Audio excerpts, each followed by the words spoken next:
دوسرا کام کیا کرنا ہے؟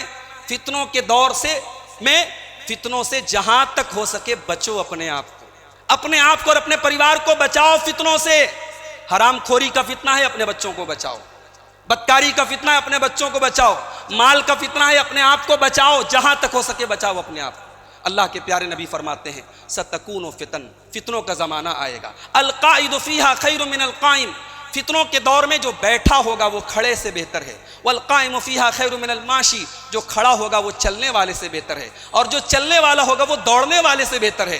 وَمَن يُشْرِفْ لَهَا تَسْتَشْرِفُ، اور جو فتنوں کے چکر میں پڑے گا فتنے اسے اپنی پکڑ میں لے لیں گے۔ وَمَن وَجَدَ مَلْجَأً أَوْ مَعَاذًا فَلْيَعُذْ بِهِ، فتنوں کے دور میں جس کو کوئی پناہ کی جگہ ملے وہ پناہ لے لے۔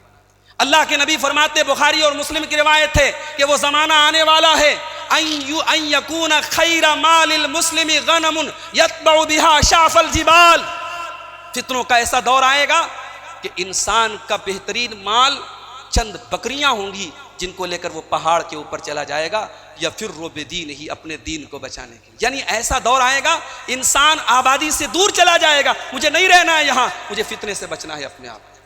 وہ دور بھی آئے گا میرے بھائی، وہ دور بھی آئے گا جب آپ کو اپنے بچوں کو اپنی آنکھوں سے دیکھو گے کہ وہ بے پردگی آپ کے گھر میں ہو رہی ہے اور آپ کا کنٹرول نہیں ہوگا۔ آپ دیکھو گے آپ کے سامنے غلط کام ہو رہا ہے اور آپ بچا نہیں پاؤ گے اپنے پریوار کو۔ وہ اس دور کی طرف اللہ کے نبی اشارہ کر رہے ہیں کہ اس دور میں انسان اپنے بچے کھچے مال کو لے کے پہاڑ پہ چلا جائے گا اپنے دین کو بچانے کے۔ تو فتنوں سے دور رہو۔